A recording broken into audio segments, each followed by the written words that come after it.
परम श्रद्धेय परम आराध्य पंच परमेष्टि के चरणों में त्रिवार वंदन। करुणा के अवतार सर्वज्ञ सर्वदर्शी परम परमात्मा महाश्रमण महावीर के चरणों में वंदन नमन। यहाँ पर विराजित नवकार साधक श्रमण संघीय सलाहकार उपप्रवर्तक मेरे दादा गुरुदेव श्री तारक ऋषि जी महाराज साहब, आगम ज्ञाता वाणी के जादूगर पूज्य गुरुदेव डॉक्टर श्री सुयोग ऋषि जी महाराज साहब आदि समस्त पूज्यवरों के चरणों में कोटिश वंदन नमन। गुरु कृपा से जिन वाणी श्रवण करने हेतु उपस्थित सुखविलासी भव्य आत्माओं, चर्चा चल रही थी ज्ञान के संदर्भ में। खेयन नये से कुशले महेशी अनंत नानीय अनंत धनसी।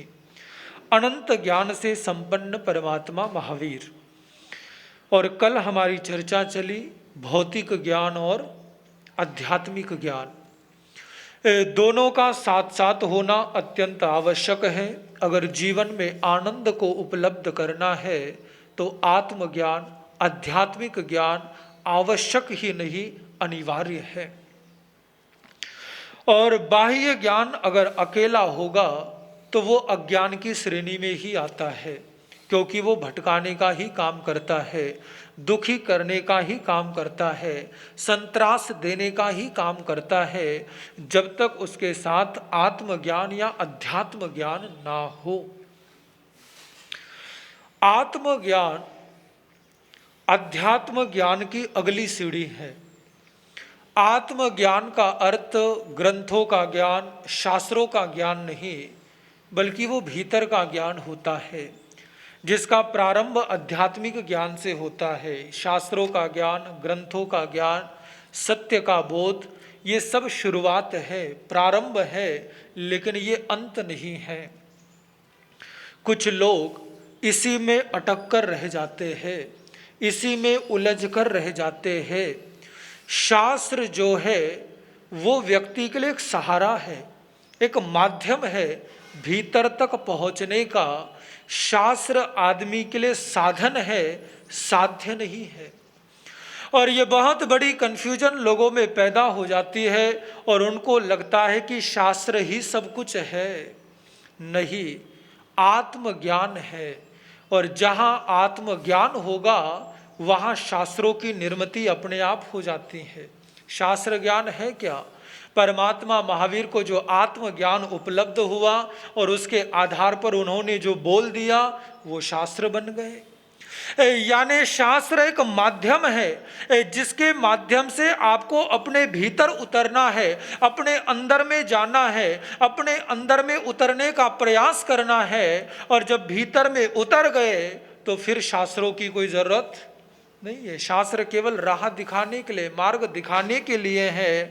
लेकिन कुछ लोग शास्त्रों को ही सब कुछ मान लेते हैं और उन्हें लगता है कि जो शास्त्र बोलते हैं वही होना चाहिए, जो शास्त्र में लिखा है वैसा ही चलना चाहिए, जो शास्त्र है वही सर्वस्व है। लेकिन ध्यान रखिएगा, इंसानों के लिए शास्त्र होते हैं, शास्त्रों के लिए इंसान नहीं होते। इंसान को कैसे जीना है ये बताने के लिए शास्त्रों का निर्माण किया गया है, ना कि शास्त्रों के हिसाब से जीने के लिए इंसान को बनाया गया है। वो साधन है, उसे साधन के रूप में ही रखा जाना चाहिए। कुछ लोगों को लगता है कि शास्त्रों का ज्ञान नहीं तो उसका जीवन ही व्यर्थ है, जीवन ही बेकार है।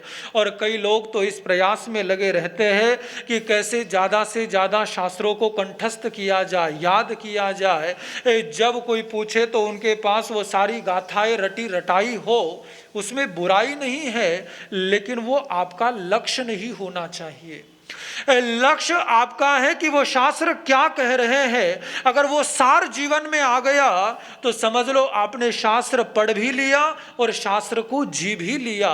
उसे रटना, उसे याद करना, उसे कंठस्थ करना, यह आपके जीवन का उद्देश्य नहीं हो सकता। कई बार मुझे कुछ लोग आकर पूछते हैं कि महाराज आपने कितने शास्त्र कंठस्थ कर लिए, कितने शास्त्र याद कर लिए। मैं उससे कहता हूँ कि भाई जितने किए थे उनको भुला रहा हूँ।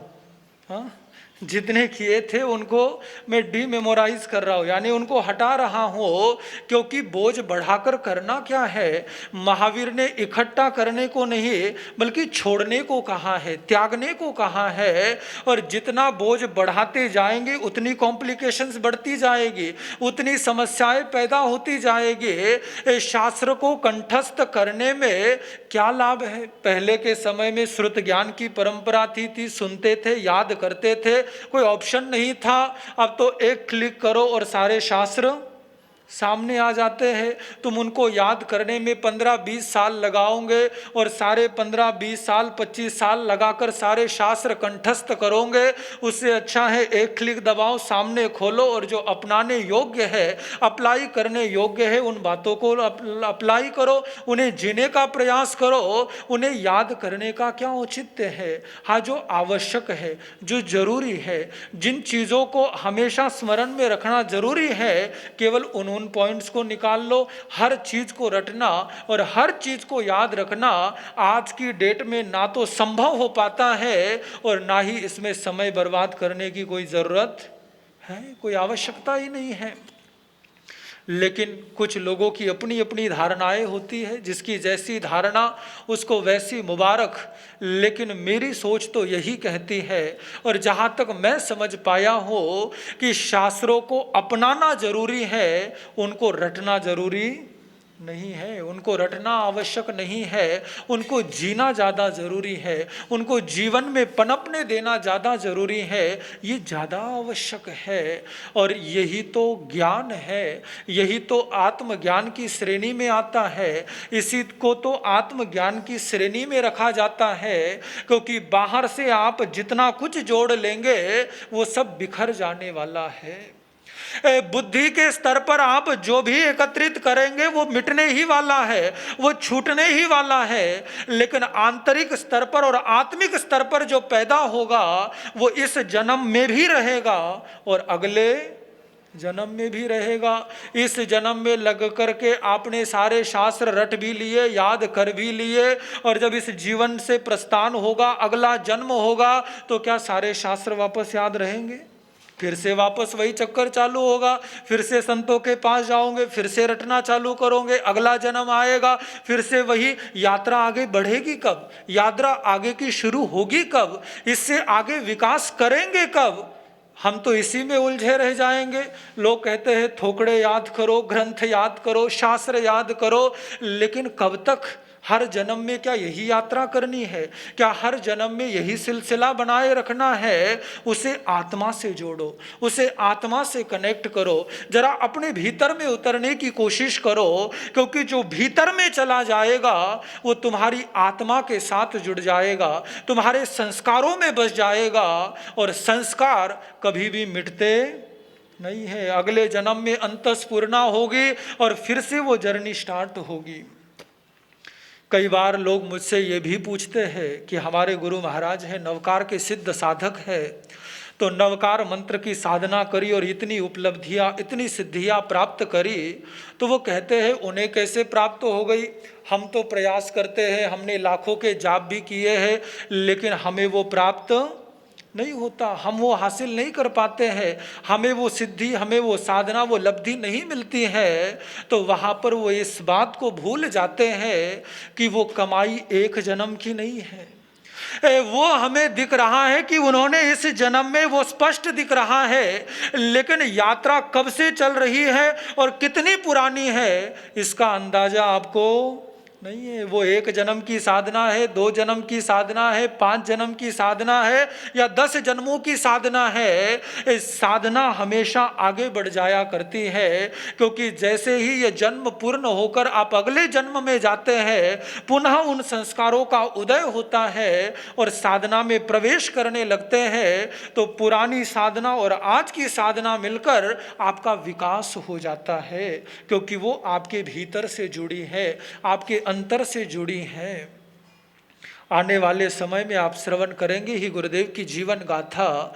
नवकार से उनका संबंध ऐसे ही नहीं जुड़ा, बल्कि बचपन के में उनके कानों में आवाज़ गूंजती थी, और जब संतों के चरणों में आए तब पता चला कि ये आवाज़ कोई और नहीं बल्कि नवकार ही है। यानी वो पूर्व भव के संस्कार, वो पूर्व भव के संस्कार प्रकट होते हैं, और वो उन्हें झकझोरते रहे जब तक वो नवकार से जुड़े नहीं। और उन्हें लगता था कि मैं क्या सुनता हूँ, ये क्या आवाज़ आती है, ये आवाज़ मुझसे क्या कहना चाहती है। लेकिन जब संतों के चरणों में आए, गुरुदेव कल्याण ऋषि जी महाराज के चरणों में आए, और जब वो नवकार सुना तब पता चला अरे यही तो सुनता था, यही तो आवाज़ आती थी। यानी वो एक जन्म की साधना नहीं है, पिछले कई जन्मों की साधना है, कई भवों की साधना है। इसलिए स्वाध्याय कर लिया है, बहुत अच्छी बात है। अब उस स्वाध्याय को साधना में बदलो, स्वाध्याय को केवल स्वाध्याय ना रहने दो, स्वाध्याय में ही मत अटक जाना। स्वाध्याय कहता है स्व प्लस अध्याय, यानी स्वयं का अध्ययन करो, स्वयं की साधना करो। जो पढ़ा है अब उसको अप्लाई करो, अब उसको जियो। केवल पढ़ने पर अटकना नहीं है, बल्कि उसको जीने का, उसकी साधना का प्रयास करना है। और यही आत्मज्ञान है, यही आध्यात्मिक ज्ञान है। और आध्यात्मिक ज्ञान और आत्मज्ञान की क्या पहचान है, तो शास्त्र कहते हैं जैन रागा वीर जेज जैन सेसु रज्जदी जैन मित्ति प्रभावेज तम नानम जिन शासने। शास्त्र कहते हैं कि ज्ञान तुम्हारे भीतर आने लगा है, इसकी पहचान क्या है, इसका लक्षण क्या है, तुम्हें कैसे पता चले कि तुम सही ज्ञान की राह पर हो। कहीं ऐसा ना हो जिसे तुम ज्ञान समझकर ग्रहण कर रहे हो वो अज्ञान ही हो, वो बाह्य ज्ञान ही हो, वो संसार का ज्ञान ही हो। कैसे पता चले, क्या लक्षण है कि हम आध्यात्मिक ज्ञान की राह पर है, आत्मज्ञान की राह पर है। तो 3 लक्षण बताए, 3 लक्षण दिए शास्त्रकारों ने, जिनके द्वारा आपको पता चलेगा कि आप सम्यक ज्ञान की राह पर है या मिथ्या ज्ञान की राह पर है। तो उसके अंतर्गत पहली बात कही जैन रागा वीर जेज, यानी जैसे ही आत्मज्ञान या आध्यात्मिक ज्ञान आपके जीवन में आने लगता है, आपका राग घटने लगता है, राग कम होने लगता है। और अगर ज्ञान लेने के बाद भी आप राग में उलझे हुए हैं, आपके भीतर का मोह कम नहीं हो रहा है, तो इसका मतलब आप केवल बाह्य ज्ञान ही प्राप्त कर रहे हैं, अभी आध्यात्मिक ज्ञान आपके भीतर नहीं आया। राग घटना जरूरी है, राग कम होना जरूरी है। और जहाँ राग होता है वहाँ पर द्वेष होता है, और जहाँ राग और द्वेष ना घटे, इसका मतलब अभी सम्यक ज्ञान की शरण में आप नहीं गए हैं। ज्ञान की परिणति है, ज्ञान प्राप्त करने पर आपको ये रिजल्ट मिलता है, आपको अपने आप ये महसूस होने लगता है कि मैं जो कुछ कर रहा हूँ वो केवल मेरा कर्तव्य है, लेकिन इससे मेरा कोई जुड़ाव नहीं है, इससे मेरा कोई आसक्ति नहीं है, मेरा कोई मोह भाव नहीं है। ये ज्ञान की प्रथम परिणति होती है। हाँ, यहाँ पर एक चीज़ और क्लियर कर दो, राग और प्रेम में अंतर होता है, राग और प्रेम में भिन्नता होती है।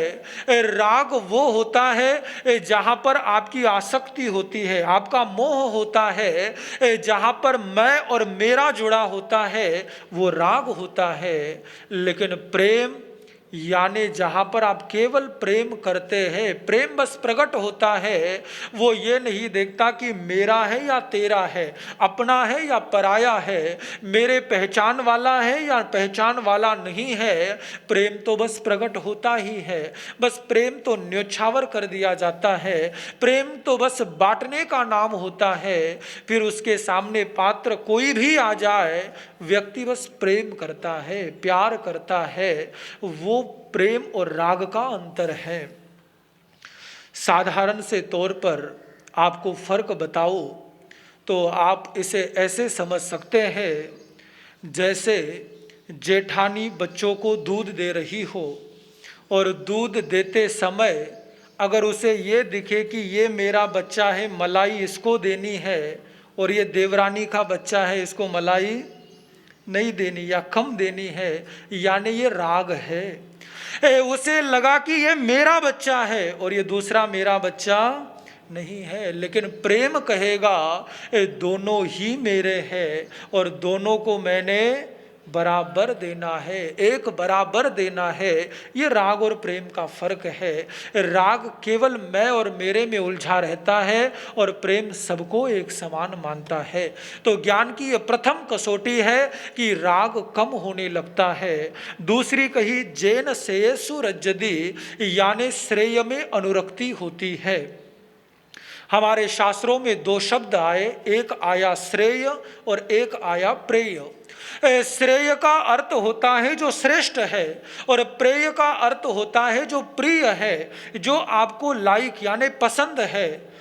और शास्त्र कहते हैं कि जरूरी नहीं जो श्रेष्ठ हो वो पसंद हो और जरूरी नहीं कि जो पसंद हो वो श्रेष्ठ हो, क्योंकि व्यक्ति इंद्रियों की विषय वासना में जीता है, तो उसे जो प्रिय लगता है वो श्रेष्ठ हो ये जरूरी नहीं है। और सांसारिक वासनाओं में उलझकर वो उन्हीं चीज़ों को प्रिय मानता है, अच्छा मानता है।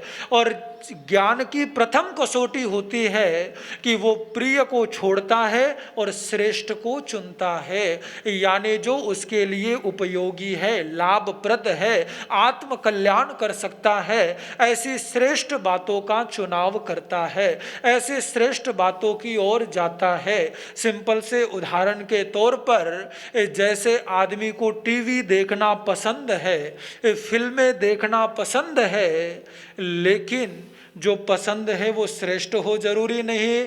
लेकिन वहीं पर अगर उसे समझ हो कि फिल्में देखूंगा, सीरियल्स देखूंगा, केवल टाइम पास होगा, और उसी की जगह अगर प्रवचन सुनूंगा तो लाभ होगा, कुछ ज्ञान मिलेगा, ये श्रेष्ठ और प्रिय का फर्क। अब चॉइस उसके पास है। जैसे फिल्में टीवी पर आती थी, आजकल हम भी आने लग गए हैं, हाँ, ताकि सुविधा हो जाए, घर बैठे देख पाए, लाइव आते हैं। ये सारी सुविधाएं समाज करता है ताकि आप श्रेष्ठ और प्रिय में से चुन सके और श्रेष्ठ का वर्ण करे। जो बातें आपके ज्ञान का विकास करे, आत्मा का विकास करे, आत्मोन्नति करे, ऐसा चुनाव कर सके, तो ये श्रेष्ठ और प्रिय का भेद। तो जहाँ ज्ञान आता है, व्यक्ति प्रिय को एक और रखता है और श्रेष्ठ को चुनता है, जो अच्छा है उसे चुनता है। और तीसरी कसौटी, उस पर कल बात करेंगे। आइए जरा चलते हैं महावीर गाथा की ओर।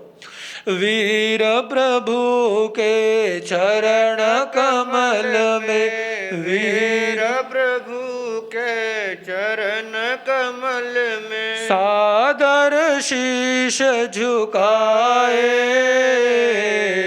हम महावीर बन जाए, हम महावीर बन जाए। चर्चा आरंभ हुई है मरीचि के भव के संदर्भ में। मरीचि का भव, जैसे मैंने बताया, बड़ा ही अनोखा, बड़ा ही अजीबो गरीब किस्सा कहानी है मरीचि की।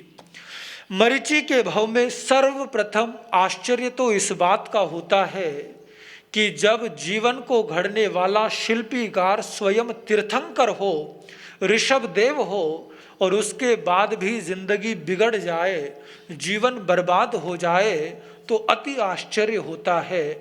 बहुत हैरान कर देती है यह कहानी कि भगवान भी जिसको संभाल ना पाए, क्या ऐसा मुमकिन है, क्या ऐसा संभव है? लेकिन ये ऐसी ही कहानी है। और मरीचि के साथ जो कुछ हो रहा है, जरा अपनी जिंदगी को जोड़कर देखना। ये मेरी जो मैं ये कहानी सुना रहा हूँ, इसका उद्देश्य केवल मात्र इतना है कि आप उसे अपनी लाइफ के साथ रिलेट करके देखें। जो महावीर के साथ हो रहा है वो कहीं न कहीं हमारे साथ भी होता है। वही चीज़ें हमारी ज़िंदगी में होती है, हमारे जीवन में होती है। कैसे सौभाग्य दुर्भाग्य में बदल जाता है, कैसे कुछ ऐसी घटनाएं हो जाती है जो हमारी ज़िंदगी को बदल कर रख देती हैं, ज़िंदगी में एक बड़ा बदलाव ले आती हैं, ज़िंदगी में एक बड़ा मोड़ ले आती हैं। कैसे छोटी छोटी दिखने वाली समस्याएं हमारे जीवन में समस्याओं के पहाड़ खड़े कर देती है। वो छोटी छोटी मुसीबतें कैसे बड़ी बड़ी मुसीबतें बन जाती है, ये इस कहानी के माध्यम से प्रकट होता है। इस कहानी के माध्यम से हमारे समक्ष आता है कि कैसे आदमी भूल करता है तो बड़ी छोटी होती है, लेकिन जब उसका परिणाम आता है तो बहुत भयंकर, बहुत भयंकर। छोटी छोटी भूलों के बहुत भयंकर परिणाम होते हैं। गलती करने में, गलत करने में, अपराध करने में, पाप करने में, बुरा करने में मात्र कुछ क्षण लगते हैं, लेकिन उसकी सजा भुगतने में सालों साल लग जाते हैं, वर्षों वर्ष लग जाते हैं। मर्डर करने वाला आदमी केवल 5 मिनट लगते हैं। चाकू उठाता है और किसी को मार देता है, या बंदूक उठाता है और शूट करता है, लेकिन वही जब सजा भुगतने की बारी आए और लाइफ इम्प्रिजनमेंट हो जाए, उम्र कैद हो जाए, तो उन कुछ क्षणों की गलती की सजा 14 साल तक मिलती है, कितने सालों तक मिलती है। यानी गलती करते हैं तो केवल कुछ क्षणों की, और परिणाम कितने ही सालों का, कितने ही समय का।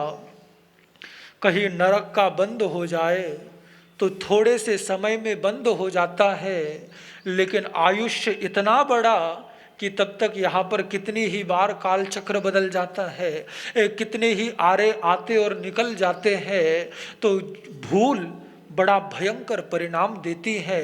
इसलिए हर कार्य को परमात्मा कहते हैं कि विवेक से करो, यतना से करो, समयम गोयम मां पमाये। ये इसीलिए तो कहा था कि कब तुम्हारी भूल किस चीज का कारण बन जाए ये पता नहीं चलता। इसलिए बहुत सोच समझकर काम करना चाहिए, क्योंकि आदमी अपने भाग्य का रचयिता, भाग्य का विधाता स्वयं ही होता है। जैसा चाहे वो भाग्य लिख सकता है, और लिखे को जैसा चाहे मोड़ सकता है, बदल सकता है, लेकिन उसके लिए हमें अपने हर समय को सोच समझकर जीना होता है, सोच समझकर जीना होता है। अस्तु, मरीचि भगवान ऋषभदेव का पौत्र है, भरत चक्रवर्ती का बेटा है। इधर जब वह जन्म लेता है तो भगवान ऋषभदेव संन्यस्त हो चुके हैं। माँ मरुदेवी के माध्यम से अपनी दादी परदादी से तरह तरह की चर्चाएं सुनता है, लेकिन कभी भगवान ऋषभदेव को देखने का सौभाग्य उसे नहीं मिला। कभी भगवान ऋषभदेव को देख नहीं पाया। माँ मरुदेवी भी ढूंढ रही है और रोती है अपने पुत्र के याद में। कल उसकी चर्चा करूंगा कि कैसे माता और पुत्र का प्रेम और कैसे संबंध, बड़ी प्यारी कहानी है। आज वक्त नहीं है तो कल उस पर चर्चा करूंगा। और वो मरुदेवी माता के माध्यम से भगवान ऋषभदेव के बारे में सुनता है, और भीतर ही भीतर उसके प्यास है, कामना है कि कब मुझे अपने दादा के दर्शन होंगे, कब मैं ऋषभदेव को देखूंगा, क्यों मेरे दादा ये घर छोड़कर चले गए, क्यों राजपाट छोड़कर चले गए, और तरह तरह के सवाल उसके मस्तिष्क में है। जब मिलेंगे तो मैं उनसे पूछूंगा, मैं जानूंगा कि आखिर वो हम सबको छोड़कर क्यों गए, कहाँ चले गए। इधर भरत चक्रवर्ती अपने शासन की स्थापना में लगा हुआ है। चक्र रत्न की प्राप्ति करनी है, 6 खंडों पर आधिपत्य जमाना है, और उसकी सारी व्यवस्थाओं में उलझा हुआ है, उसकी सारी व्यवस्थाओं में लगा हुआ है। इधर मरुदेवी माता बार बार टोक देती है भरत को कि तू अपने राजकाज में उलझा है, लेकिन मेरे बेटे को तू ढूंढ नहीं रहा। मेरा ऋषभ कहाँ चला गया, कहाँ रहता है, क्या खाता है, क्या पीता है, कोई खबर नहीं है। भरत चक्रवर्ती कहता है कि ऐसी बात नहीं है दादी, मैंने खोज में सिपाही लगा रखे हैं, लेकिन अभी तक कोई खबर नहीं मिली। पता नहीं कहाँ चले गए, कहाँ पर रह रहे हैं, कहाँ पर साधना कर रहे हैं, मुझे भी कोई अंदाजा नहीं है। एक और ये शासन स्थापना का कार्य चल रहा है, और दूसरी तरफ मैं अपने पिता को भी खोज रहा हूँ, लेकिन अभी तक कोई खबर नहीं है। और मरीचि उन सारी घटनाओं को देख रहा है। जिस तरीके से पिता अपने शासन को संभाल रहे थे, वो शासन व्यवस्थाओं को भी देख रहा है और देखते देखते उसके मन में एक स्वप्न जन्म लेता है कि काश मैं भी अपने पिता की तरह बनो, मैं भी चक्रवर्ती बनो। मरीचि का जो जीव है वो स्वप्न जीवी है, यानी जो सपने देखता है, जो ड्रीम्स देखता है, जो कल्पनाएं करता है, जो कुछ बनना चाहता है और कोई सीमा नहीं है उसके सपनों की। जो बेहतरीन दिख जाए, जो अच्छा दिख जाए, जो श्रेष्ठ दिख जाए, वो चाहता है कि वो सब कुछ उसे प्राप्त हो जाए, वो सब कुछ वो हासिल कर ले, वो सब कुछ बनना चाहता है, वो सब कुछ बनने का स्वप्न देखता है। और सबसे पहला स्वप्न उसने देखा कि मुझे चक्रवर्ती सम्राट बनना है। और बड़ी प्यारी कहानी है, समय के साथ आप सुनेंगे मरीचि ने केवल सपने देखे ही नहीं बल्कि उन सपनों को जिया भी, उन सपनों को प्राप्त किया भी। और पहला स्वप्न देखा कि मुझे चक्रवर्ती सम्राट बनना है।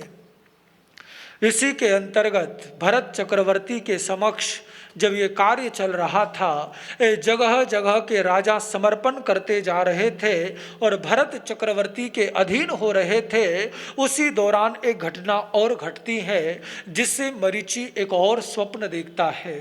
और वो घटना ऐसे घटी कि एक व्यक्ति राज दरबार में प्रवेश करता है और जैसे ही उसने राज दरबार में प्रवेश किया, भरत चक्रवर्ती अपने सिंहासन से खड़े हुए और अपने दोनों हाथ जोड़कर उस व्यक्ति का अभिवादन करते हैं। मरीचि के लिए घटना बिल्कुल नई थी, बिल्कुल अलग थी। उसने देखा कि कमाल है, जो आता है वो मेरे पिता के सामने झुकता है, प्रणाम करता है, लेकिन ये व्यक्ति कौन आया कि मेरे पिता भी खड़े होकर जिसका स्वागत कर रहे हैं, अभिवादन कर रहे हैं। उसने सारी सभा का जब विसर्जन हुआ तो अपने पिता से पूछा कि वो कौन व्यक्ति था और आपने खड़े होकर उसका स्वागत क्यों किया। तो भरत चक्रवर्ती ने जवाब दिया कि ये कोई साधारण व्यक्ति नहीं था, इसके पास ऐसी विद्याएं हैं कि ये कभी भी किसी युद्ध में पराजित नहीं होता और ऐसे व्यक्ति का सहयोग शासन स्थापना में मेरे लिए जरूरी है, आवश्यक है। और जब किसी का सहयोग लेना हो तो उसे झुकाया नहीं जाता बल्कि उसके आगे झुकना पड़ता है। बाकी के जो आते हैं वो मेरा सहयोग चाहते हैं इसलिए मेरे आगे झुकते हैं, लेकिन मुझे इसका सहयोग चाहिए इसलिए मैं इसके आगे झुका। और वहां से मरीचि ने एक स्वप्न देखा कि मुझे भी ऐसा बनना है कि मैं जिंदगी में कभी भी पराजित ना हो, कभी भी ना हारो। और ऐसा पृथ्वी पर एक ही शख्स होता है जिसे शास्त्रों की भाषा में वासुदेव कहते हैं, जो अपने जीवन में कभी पराजित नहीं होते, चाहे जितने भी युद्ध लड़े, कभी भी जो ना हारे उसे वासुदेव कहा जाता है। तो पहला स्वप्न देखा चक्रवर्ती बनने का, दूसरा स्वप्न देखा वासुदेव बनने का, और तीसरा स्वप्न क्या है उसकी चर्चा कल के प्रवचन में। आज समय हो रहा है, आज केवल इतना ही। ओम शांति, ओम शांति।